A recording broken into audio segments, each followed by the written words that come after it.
Lecture में sexual reproduction in flowering plants के इन topics को कवर करेंगे। तो सबसे पहला जो है ये है मेगास्पोरोजेनेसिस। इससे पहले मैं पढ़ा चुकी हूँ माइक्रोस्पोरोजेनेसिस। और देखो उसके बाद है फॉर्मेशन ऑफ एम्ब्रियो सेक, कि एक एम्ब्रियो सेक का फॉर्मेशन कैसे होता है। इन दोनों टॉपिक्स को कवर करेंगे एकदम जीरो लेवल से एकदम हाई लेवल तक। हर साल इनमें से नीट के काफी सारे क्वेश्चंस आते हैं और बोर्ड्स में भी इनसे क्वेश्चन पूछे जाते हैं। तो सबसे पहला मेगास्पोरोजेनेसिस क्या होता है। Megasporogenesis,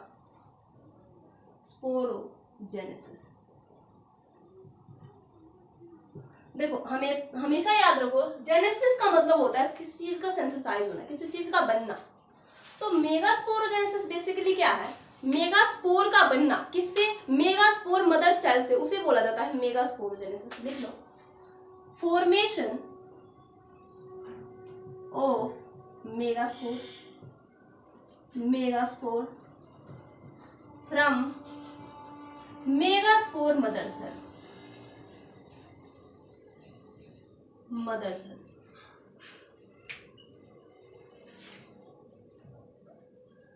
right. मेगास्पोरोजेनेसिस क्या है, मेगास्पोर का बनना। किससे? मेगास्पोर मदर सेल से, उसे बोला जाता है मेगास्पोरोजेनेसिस। राइट। अब देखो, अब मेगास्पोरोजेनेसिस होता कैसे, कैसे बनता है मेगास्पोर। यहाँ पर मैं यहाँ पर एक रफली ओव्यूल का डायग्राम बना रही हूँ। मैंने इससे पहले आपको ओव्यूल पढ़ाया है तो उसका डायग्राम मैंने बनवा दिया है। तो यहाँ पर मैं एक रफली डायग्राम बना रही हूँ, उससे आपको समझाऊंगी कि मेगास्पोरोजेनेसिस होती क्या है। देखो यहाँ पर मैंने एक मेगास्पोर का रफली डायग्राम बनाया है। इसे थोड़ा सा छोटा करते हैं ताकि चीजें एकदम सही है। तो ओव्यूल के अंदर ये जो एंड है, इस एंड को बोला जाता है चैलेजाइड या चैलाजोएंड, और इसको बोला जाता है माइक्रोपाइल।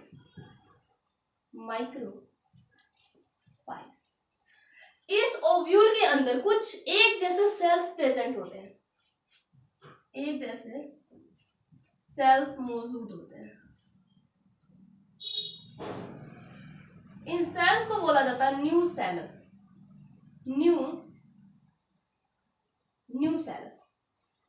अब आप मुझे देखकर बताएंगे कि इन सारे न्यू सेल्स के कंपैरिजन में ये जो सेल है न्यू सेल्स का, ये लार्ज है या स्मॉल है, बताइए। मैम ये तो बिल्कुल दिख रहा है कि ये जो सेल है ये लार्ज है। मैंने कहा बिल्कुल। देखो, one of the cell of new cells की जो ये एक सेल है, ये साइज में कैसी है, लार्ज साइज है इसका, लार्ज साइज। और ये कहां पर प्रेजेंट है, ये प्रेजेंट होती है हमारी माइक्रोपाइल एंड पर, प्रेजेंट एट माइक्रोपाइल एंड पर प्रेजेंट होती है। और एक बात इसके बारे में और बताएं, इसका जो साइटोप्लाज्म होता है वो काफी डेंस होता है, मतलब गाढ़ा साइटोप्लाज्म होता है। और इसका जो न्यूक्लियस है वो जब हम देखते हैं तो वो एकदम अच्छी तरीके से विजिबल होता है, मतलब जो न्यूक्लियस होता है वो प्रोमिनेंट होता है। तो लिख लो कि जो साइटोप्लाज्म है वो डेंस होता है, डेंस साइटोप्लाज्म देखने को मिलता है, डेंस साइटोप्लाज्म। एंड जो न्यूक्लियस होता है वो कैसा होता है, प्रोमिनेंट होता है,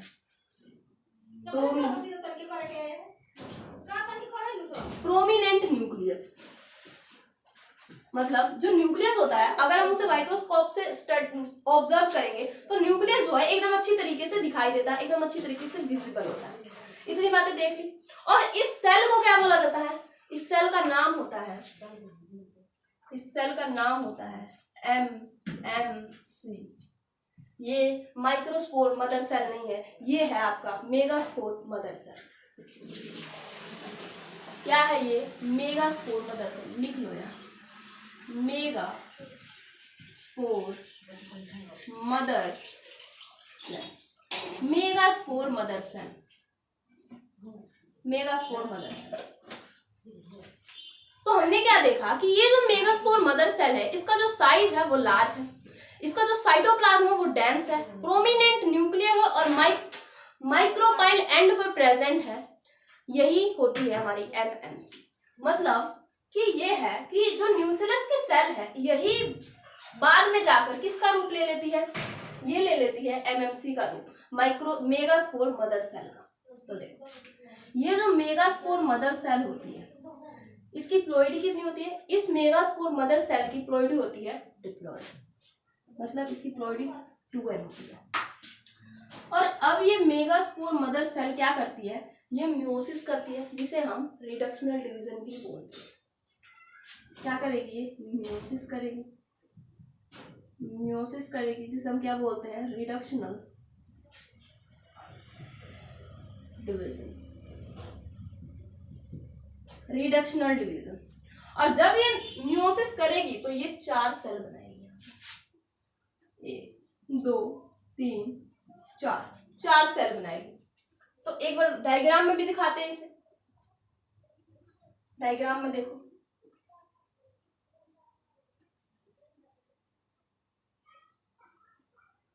एक 2 3 4, ये क्या है, ये 4 मेगास्पोर है, मेगा स्पोर, ये 4 मेगास्पोर है। क्या है ये, 4 मेगास्पोर, 4 मेगास्पोर, 4 मेगास्पोर। अब क्या होगा, अब ये जो 4 मेगास्पोर है इनमें से जो 3 ये मेगास्पोर है, ये 3 मेगास्पोर डीजनरेट हो जाएंगे, मतलब इनकी डेथ हो जाएगी। 3R लिखो, 3R डीजनरेटेड, डीजनरेटेड। 3 क्या हुई, डीजनरेट हुई। देखो यहाँ पर 1 2 एंड 3, ये तीनों क्या हुई, डीजनरेट हो गई। तो जो अगला डायग्राम बनेगा वो कैसा बनेगा, वो देखो ऐसा बनेगा। और इन तीन जब ये तीन जब डीजनरेट हो गई तो बचा क्या, बचा केवल 1 फंक्शनल मेगास्पोर। ये जो एक बचता है इसे बोला जाता है functional megaspore, functional megaspore present at, कहाँ प्रेजेंट है, ये माइक्रोपाइल एंड पर प्रेजेंट है, ये चैलेजा एंड पर प्रेजेंट है, बताइए, एट चैलेजा एंड, चैलेजा एंड, ये चैलेजा एंड पर प्रेजेंट है, राइट। ये क्या है हमारी फंक्शनल मेगास्पोर, फंक्शनल मेगास्पोर। अब ये जो एक फंक्शनल मेगास्पोर बची है ये क्या करती है, जो चैलेजा एंड पर प्रेजेंट है और एक फंक्शनल मेगास्पोर, ये पता है क्या करती है, अब ये फॉर्म्ड कर लेती है, फॉर्म्ड कर लेती है, क्या फॉर्म कर लेती है, 1 एम्ब्रियो सैक बोलो या फिर 1 फीमेल गैमेटोफाइट बोलो, 1 एम्ब्रियो सैक, एम्ब्रियो सैक, ये एक एम्ब्रियो सैक बना लेती है। कैसे बनाती है अभी समझेंगे कि कैसे एक एम्ब्रियो सैक का फॉर्मेशन होता है। तो एक बार रिवीजन कर लेते हैं। देखो हुआ क्या, बेसिकली मैंने एक यहाँ पर ओव्यूल का रफ डायग्राम बनाया जिसमें मैंने काफी सारे न्यूक्लियस के सेल्स दिखाए। ये जो ओव्यूल का एंड है ये चैलेजा एंड है और ये जो एंड है ये है माइक्रोपाइल एंड। इस माइक्रोपाइल एंड पर इस न्यूक्लियस में से एक सेल का जो साइज है वो बड़ा हो जाता है, उसका जो साइटोप्लाज्म होता है वो डेंस होता है, न्यूक्लियस प्रोमिनेंट होता है और ये इसी को बोला जाता है एमएमसी, मेगास्पोर मदर सेल। ये एमएमसी रिडक्शनल डिवीजन करती है और 4 मेगास्पोर बना लेती है। 4 में से 3 डीजनरेट हो जाते हैं। जब 3 डीजनरेट हो जाते हैं तो बचता एक है, उस एक को बोला जाता है फंक्शनल मेगास्पोर। और ये जो फंक्शनल मेगास्पोर है आगे चलकर ये फॉर्म कर लेता है एक एम्ब्रियो सेल। अब एम्ब्रियो सैक कैसे बनता है आगे का यही टॉपिक है, चलिए पढ़ते हैं।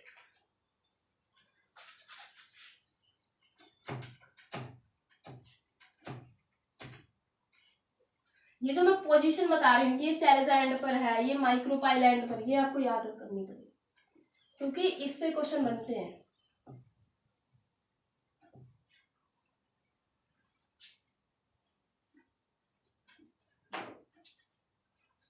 नेक्स्ट टॉपिक डालो।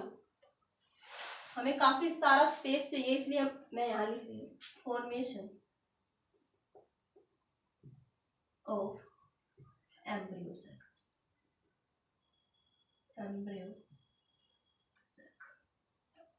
Formation of embryo sac. अब देखो हमारे पास क्या बचा था जब हमने अभी मेगास्पोरोजेनेसिस पढ़ा था, उसमें हमारे पास केवल एक फंक्शनल मेगास्पोर बचा था और वही आगे चलकर क्या फॉर्म कर रही था, एम्ब्रियो सैक। तो देखो मैंने यहाँ पर एक ओव्यूल का रफ डायग्राम बना लिया। ये क्या है, ओव्यूल का एक रफ डायग्राम है। इसमें अभी भी वही मेगास्पोर प्रेजेंट है, वही फंक्शनल मेगास्पोर प्रेजेंट है जो वहां पर प्रेजेंट थी। ये क्या है, यहाँ पर क्या प्रेजेंट है, फंक्शनल मेगास्पोर। और ये जो फंक्शनल मेगास्पोर है ये कहाँ प्रेजेंट है, ये प्रेजेंट होती है चैलेंज लाइन पर,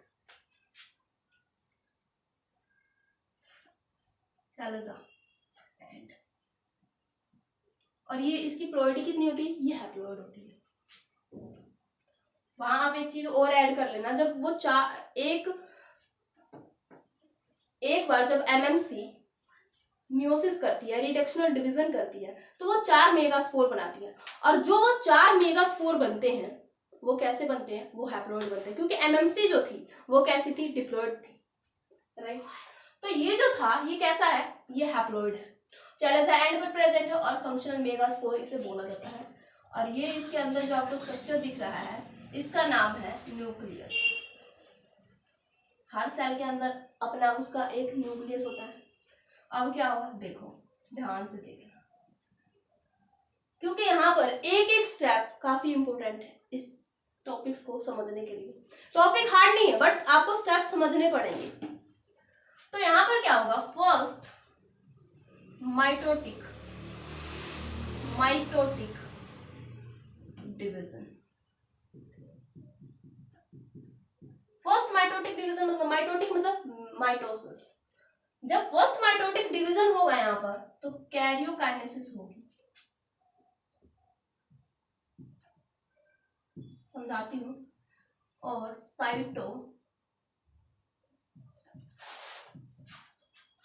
कैरियोकाइनेसिस होगी और साइटोकाइनेसिस नहीं होगी। अब वो जो मैम कैरियोकाइनेसिस और साइटोकाइनेसिस ये क्या होते हैं, देखो मान लो ये एक सेल है और इसका ये न्यूक्लियस है। अगर इसने कैरियोकाइनेसिस किया तो इसमें क्या होगा, इस सेल के केवल न्यूक्लियस डिवाइड होंगे।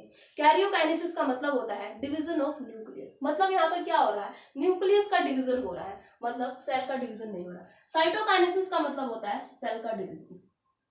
अगर इस सेल के अंदर यहाँ पर एक न्यूक्लियस से 2 न्यूक्लियस बने और यहाँ पर अगर एक वॉल बनी, साइटोकाइनेसिस होती है तो वॉल बन जाती है। तो जब वॉल बनती है तो ये एक सेल से 2 सेल में कन्वर्ट हो जाता है, तो ये होती है साइटोकाइनेसिस। सिंपल समझो, साइटोकाइनेसिस सेल का डिवीजन होता है और कैरियोकाइनेसिस न्यूक्लियस का डिवीजन होता है। तो बेसिकली यहाँ पर हुआ क्या, कैरियोकाइनेसिस हुई और साइटोकाइनेसिस नहीं हुई। जब कैरियोकाइनेसिस हुई और साइटोकाइनेसिस नहीं हुई तो हमें जो डायग्राम देखने को मिलेगा वो कुछ इस तरह से देखने को मिलेगा। यहाँ पर जो एक सेल है, सेल का तो डिवीजन हुआ ही नहीं।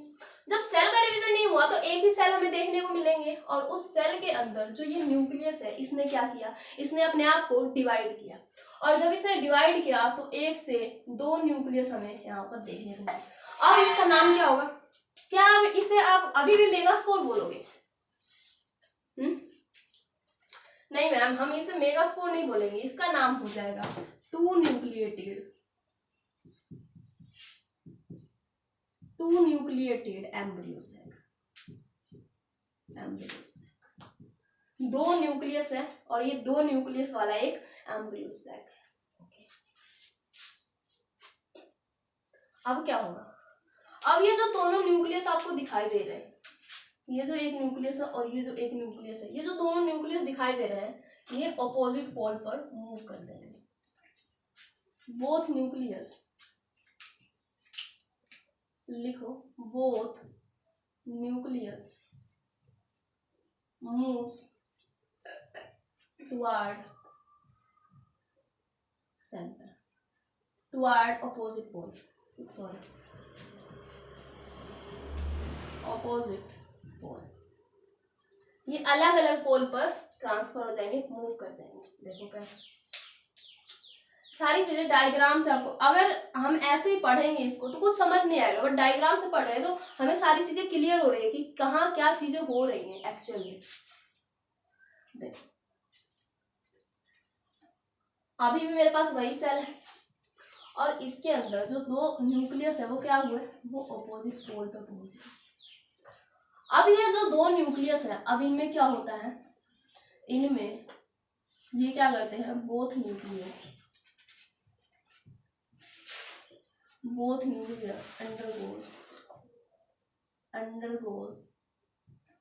undergoes mitosis. ये जो दोनों न्यूक्लियस है ये क्या करेंगे, फिर से माइटोसिस करेंगे, मतलब सेकंड माइटोसिस होगी यहाँ पर। और जब सेकंड माइटोसिस होगी तो यहाँ पर फिर से मैं कैरियोकाइनेसिस को के लिख रही हूँ और साइटोकाइनेसिस को सी लिख रही हूँ। कैरियोकाइनेसिस होगी और साइटोकाइनेसिस नहीं होगी, कैरियोकाइनेसिस होगी और साइटोकाइनेसिस नहीं होगी। तो देखो क्या होगा, एक ने जब डिवाइड किया एक न्यूक्लियस में तो दो न्यूक्लियस बन गए, और जब इस एक ने डिवाइड किया तो यहाँ पर हमें दो न्यूक्लियस देखने को मिले। तो इसको हम क्या बोलेंगे, यहाँ पर दो न्यूक्लियस थे, इसको बोला टू न्यूक्लिएटेड एम्ब्रियो सेल। यहाँ पर जब फोर न्यूक्लियस है तो इसको बोल देंगे four nucleated embryo cell. Simple, four nucleated embryo cell, embryo cell. अब क्या होगा, अब देखो क्या होगा, स्पेस तो बचेगा ना हमारे पास। हाँ ठीक है,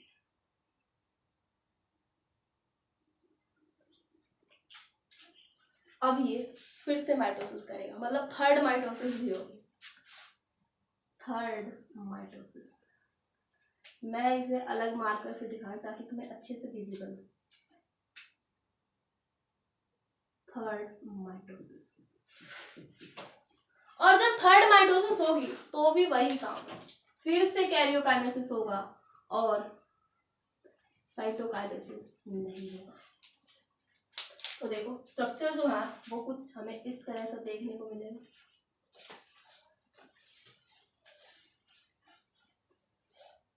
एक ने डिवाइड किया तो दो बनाया और दो ने डिवाइड किया तो चार। इस एक ने डिवाइड किया तो दो न्यूक्लियस बनाया और एक ने डिवाइड किया तो दो। मतलब यहाँ पर हमें टोटल कितने न्यूक्लियस देखने को मिल रहे हैं, टोटल हमें 8 न्यूक्लियस देखने को मिल रहे हैं। मतलब ये जो एम्ब्रियो सैक है ये कैसा हमें दिख रहा है, 8 न्यूक्लिएटेड एम्ब्रियो सैक हमें यहाँ पर देखने को मिल रहा है।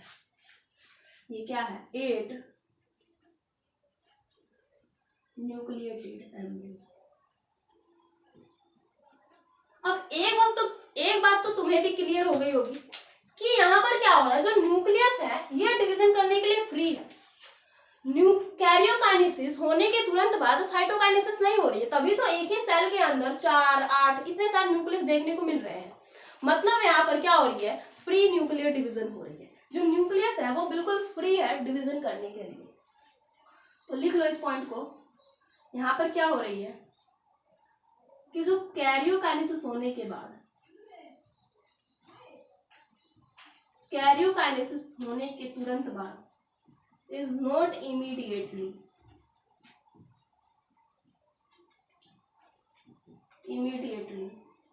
karyokinesis is not immediately followed by cytokinesis.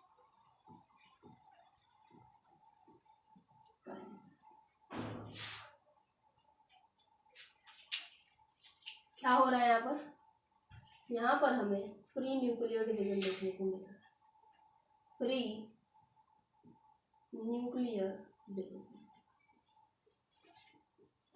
अब मैं आपसे एक क्वेश्चन पूछना चाहती हूँ, यहाँ पर फ्री न्यूक्लियर डिवीजन देखने को मिल रहा है, मतलब यहाँ पर कंडीशन कैसी होगी, यूनी न्यूक्लिएटेड या मल्टी न्यूक्लिएटेड, आप बताइए। ये तो बिल्कुल सिंपल है कि यहाँ पर जो कंडीशन देखने को मिल रही है वो मल्टी न्यूक्लिएटेड देखने को मिल रही है, क्योंकि यहाँ पर मल्टीपल न्यूक्लियस आपको देखने को मिल रहे हैं। तो क्या है, मल्टी न्यूक्लिएटेड, राइट। अब क्या होगा, अब देखो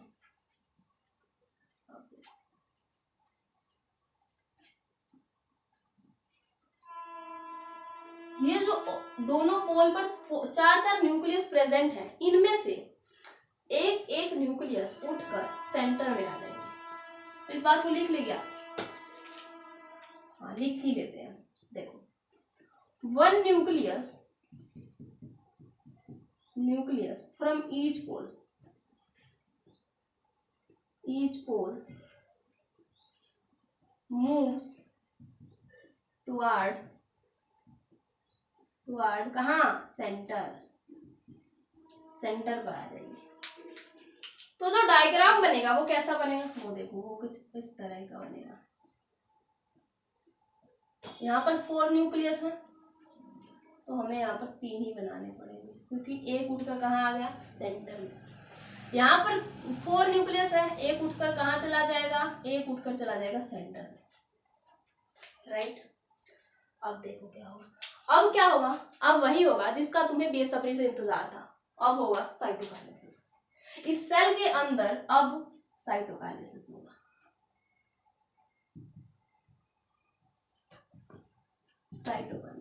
साइटोकाइनेसिस हुई मतलब सेल वॉल की फॉर्मेशन हो गई,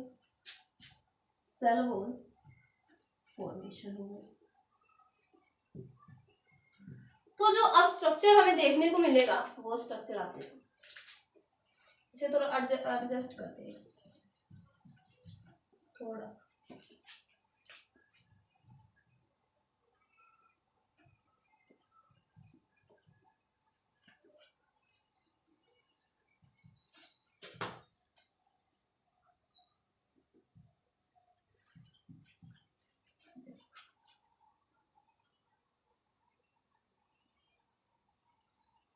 थोड़ा बड़ा ही बनाना।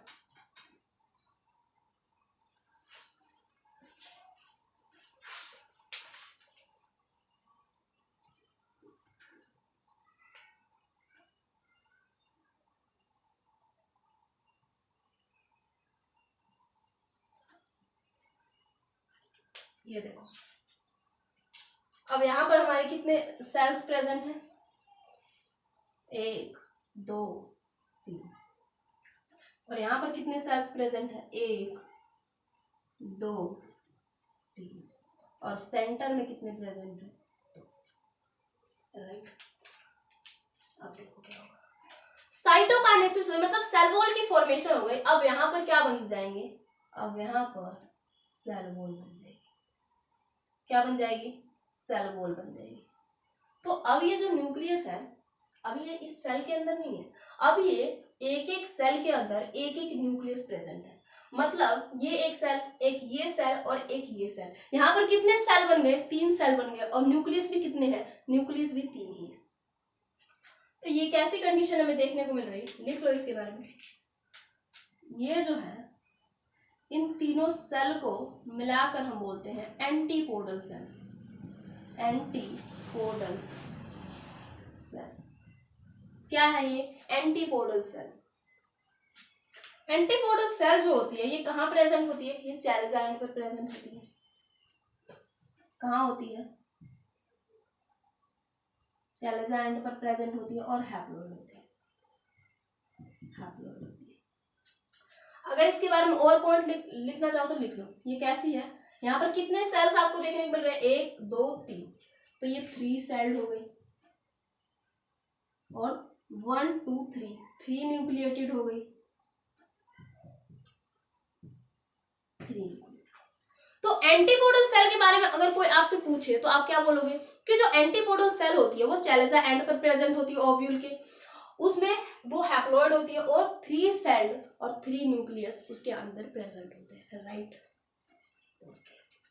अब देखो, अब नीचे आ जाओ माइक्रोपाइलेट पर। यहाँ पर थोड़ा सा हमें ध्यान देना पड़ेगा।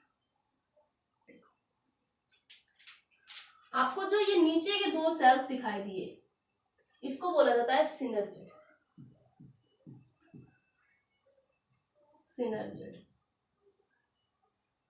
और ये जो ऊपर का एक सेल है इसे बोला जाता है एग सेल, या फिर आप बोलो फीमेल गैमेट।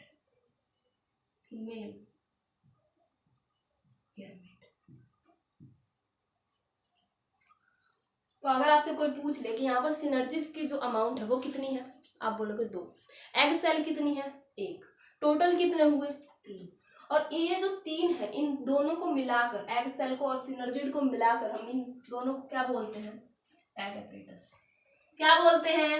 Egg apparatus. तो अगर आपसे कोई पूछे कि एग एपरेटस कहाँ प्रेजेंट होता है, आप बोलोगे माइक्रोपाइल एंड पर प्रेजेंट होता है, 3 सेल्ड होता है एंड 3 न्यूक्लिएटेड होता है। मैंने ये नहीं कहा कि सिनर्जिड 3 सेल होता है, सिनर्जिड में तो 2 ही सेल है, एग सेल में भी 1 ही सेल है, लेकिन जब मैं इन दोनों को मिला रही हूँ तो मैं इसको बोल रही हूँ एग एपरेटस। मैं एग एपरेटस को बोल रही हूँ कि ये 3 सेल्ड है और 3 न्यूक्लिएटेड है, right. Egg apparatus, egg apparatus, इसे क्या बोला जाता है? Egg apparatus. और ये जो एग एपरेटस होता है ये भी 3 सेल्ड होता है, 3 सेल्ड होता है एंड 3 न्यूक्लिएटेड होता है, न्यूक्लिएटेड होता है, हैप्लॉइड होता है एंड माइक्रोपाइल एंड पर प्रेजेंट होता है। अब बोलोगे मैम सारी की सारी चीजें हैप्लॉइड क्यों? क्योंकि देखो यहाँ पर जो मेगास्पोर था, जो फंक्शनल मेगास्पोर था, वो खुद हैप्लॉइड था। जब चीजें हैप्लॉइड से बन रही है तो हैप्लॉइड ही बनेंगी, तो ये सारी की सारी चीजें क्या है? हैप्लॉइड है। समझ आ गया? अब सेल्स कितनी हो गई? 1 2 3 4 5 6 सेल्स हमें यहाँ पर देखने को मिल रही है। अब यहाँ पर एक और सेल हमें देखने को मिलता है, देखो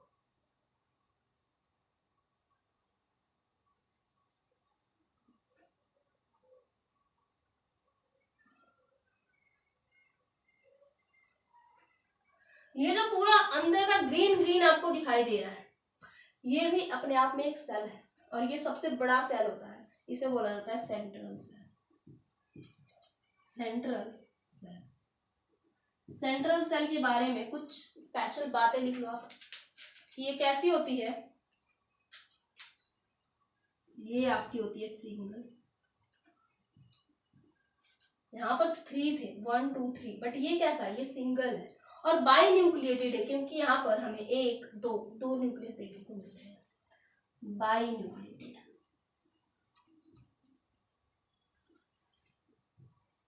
बाई न्यूक्लिएटेड। और ये जो 2 न्यूक्लियस आपको दिखाई दे रहे हैं इनको बोला जाता है polar nucleus, polar nuclear, polar nuclear. Revise कर ले एक बार, उसके बाद आप पूछोगे मैम फिलिफॉर्म एपरेटस रह गया, सारी चीजें मैं आगे लिखवा दूँ क्योंकि यहाँ पर स्पेस नहीं बचा है, राइट। तो देखो एक बार रिवाइज करते हैं, पेन को एक बार नीचे रख दो। देखो सबसे पहले क्या था, हमारे पास एक फंक्शनल मेगास्पोर था, उस फंक्शनल मेगास्पोर ने फर्स्ट माइटोसिस किया। जब उसने फर्स्ट माइटोसिस किया तो वहां पर कैरियोकाइनेसिस हुई और साइटोकाइनेसिस नहीं हुई। कैरियोकाइनेसिस हुई मतलब न्यूक्लियस का डिवीजन हुआ, सेल का डिवीजन नहीं हुआ। तो एक ही सेल के अंदर हमें 2 न्यूक्लियस देखने को मिला, जिसे हमने बोला 2 न्यूक्लिएटेड एम्ब्रियो सेल। अब यहाँ पर जो दोनों न्यूक्लियस होते हैं वो ऑपोजिट पोल पर मूव कर जाते हैं और इनमें फिर से दोबारा माइटोसिस होती है और फिर से कैरियोकाइनेसिस होती है, साइटोकाइनेसिस नहीं होती। 4 न्यूक्लिएटेड स्टेज हमें देखने को मिलता है। थर्ड माइटोसिस होती है, 8 न्यूक्लिएटेड एम्ब्रियो सेल देखने को मिलता है। अब क्या होगा कि जो 8 न्यूक्लिएटेड है इनमें से एक पोल पर से एक न्यूक्लियस उठकर सेंटर पर आ जाता है और इसमें से भी एक न्यूक्लियस उठकर कहाँ आ जाता है? सेंटर पर आ जाता है। अब इनमें साइटोकाइनेसिस होती है। जब साइटोकाइनेसिस होती है तो जो ये न्यूक्लियस है इनके अराउंड एक वॉल बन जाती है। जब वॉल बनती है तो ये सेल बन जाते हैं, एक एक सेल बन जाती है, सिंगल सेल। तो यहाँ पर देखो अब सेल की हम काउंटिंग करेंगे 1 2 3 4 5 6 7। तो ये कैसा है हमारा एम्ब्रियो सेल? इसका नाम क्या है? इसका नाम तो हमने लिखा ही नहीं, इसका नाम है 7 सेल्ड, 7 सेल्ड। अब न्यूक्लियस गिनना, न्यूक्लियस गिनो 1 2 3 4 5 6 7 8। देखो 1 2 3 4 5 6 7 8, मतलब ये जो एम्ब्रियो सैक बना इसके अंदर सेल तो सिर्फ 7 ही है, बट जो न्यूक्लियस है वो 8 है। 8 क्यों है? क्योंकि यहाँ पर कंटिन्यूसली क्या हो रहा था? कैरियोकाइनेसिस हो रही थी, साइटोकाइनेसिस नहीं हो रही थी। तो यहाँ पर हमें सेंटर में 2 न्यूक्लियस देखने को मिलते हैं, इसलिए ये जो एम्ब्रियो सैक है ये 7 सेल्ड 8 न्यूक्लिएटेड एम्ब्रियो सैक बनता है। 8 न्यूक्लिएटेड एम्ब्रियो सेक।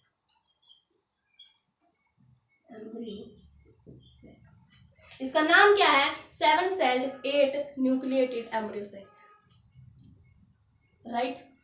कई बच्चे कंफ्यूज रहते हैं कि मैम सिर्फ 7 सेल होते हैं, फिर न्यूक्लियस 8 क्यों हो गए? आज समझ गए हो कि न्यूक्लियस 8 क्यों होते हैं, राइट। अब कुछ कुछ बातें हैं और भी इनके बारे में, वो लिख लेते हैं हम एक बार नोट डाल के। मैंने फ्लीफॉर्म एपरेटस के बारे में नहीं बताया, और मैंने सेंट्रल जो सेल है इसके बारे में भी नहीं बताया कि ये जो सेंट्रल सेल है ये क्या करते हैं, ये बाद में जाकर फ्यूज हो जाते हैं, और फ्यूज होकर सेकेंडरी न्यूक्लियस बनाते हैं। और जब ये सेकेंडरी न्यूक्लियस बनाते हैं तो जो सेकेंडरी न्यूक्लियस की प्लॉइडी होती है वो डिप्लॉइड हो जाती है। कैसे होती है आगे समझते हैं।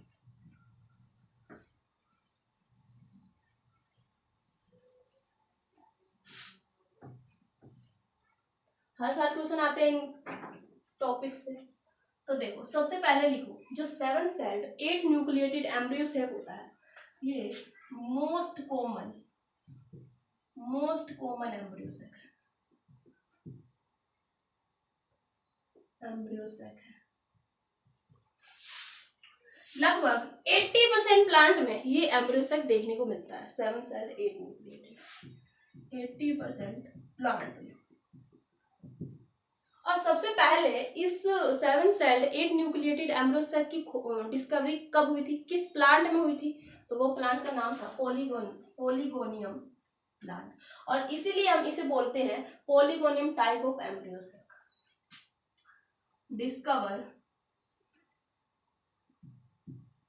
Discovered in polygonum plant.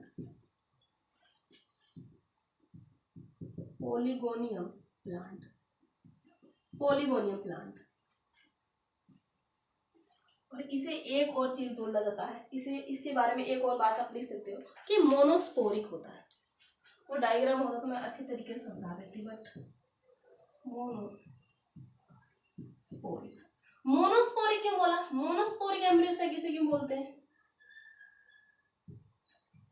देखो मोनोस्पोरिक एम्ब्रियो सेक इसलिए इसे बोलते हैं कि जब मैंने फंक्शनल मेगास्पोर दिखाया तो यहाँ क्या था? Functional megaspore. तो ये जो फंक्शनल मेगास्पोर है इसके एक न्यूक्लियस ने डिवाइड हो होकर 7 सेल्ड 8 न्यूक्लिएटेड एम्ब्रियो सेक बनाता है। इसलिए हम इसे क्या बोलते हैं? Monosporic embryo sac. केवल इस मेगास्पोर का केवल एक न्यूक्लियस इन्वॉल्व होता है 7 सेल्ड 8 न्यूक्लियस बनाने में, राइट। अब और कुछ एक दो बातें लिख लो नोट डाल के। डालो यहाँ पर 1 रुपए का नोट और लिखो यहाँ पर बात।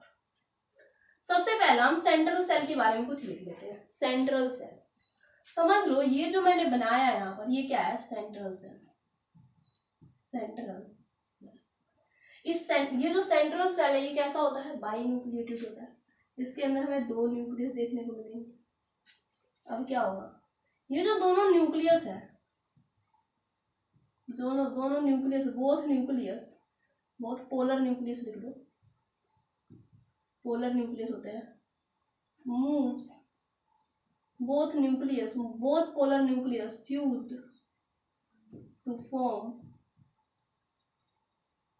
Secondary nucleus.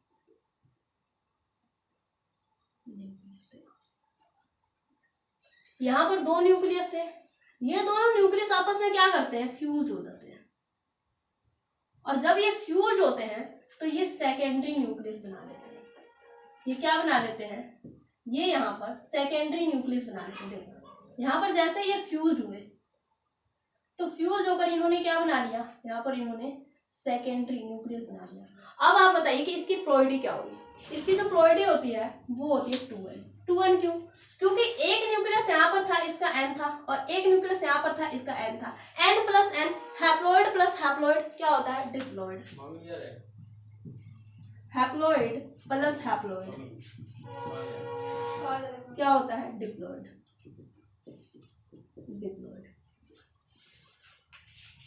अब एक और चीज रहेगी फिलीफॉर्म एपरेटस, उसके बारे में लिख लो। piliform apparatus.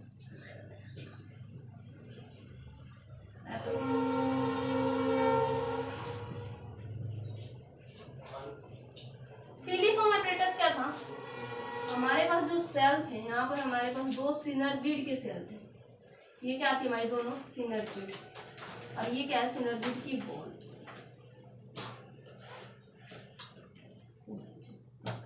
जो ये सिनर्जिड की बॉल होती है, ये क्या होती है? मॉडिफाई होकर कुछ फिंगर लाइक प्रोजेक्शंस यहाँ पर बना लेती है। इन फिंगर लाइक प्रोजेक्शंस को ही बोला जाता है piliform apparatus। और जो ये फिंगर लाइक प्रोजेक्शन है, जो ये apparatus है, ये कुछ ऐसे केमिकल्स सीक्रेट करते हैं जो पोलन ट्यूब को गाइड करती है। तो लिख लो, wall of synergid, wall of synergid form thickening या फिर structure called piliform apparatus।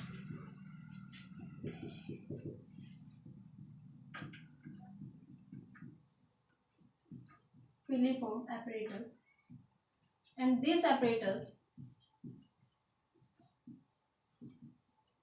secrete chemicals to guide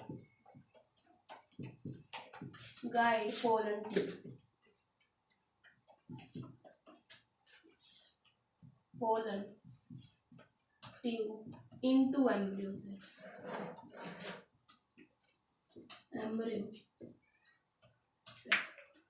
ये जो फिंगर लाइक प्रोजेक्शंस होती है, ये जो piliform apparatus होती है, कुछ ऐसे केमिकल सीक्रेट करती है जो एम्ब्रियो सैक के अंदर जो पोलन ट्यूब बन रही होती है उसको गाइड करता है। तो ये थी पूरी की पूरी हमारी फॉर्मेशन ऑफ एम्ब्रियो सैक की। एक एम्ब्रियो सैक की फॉर्मेशन कैसे होती है 7 सेट 8 न्यूक्लियाई स्टेज में। तो मिलते हैं नेक्स्ट लेक्चर में एक और इंटरेस्टिंग टॉपिक के साथ। तब तक रिवाइज करते रहिए।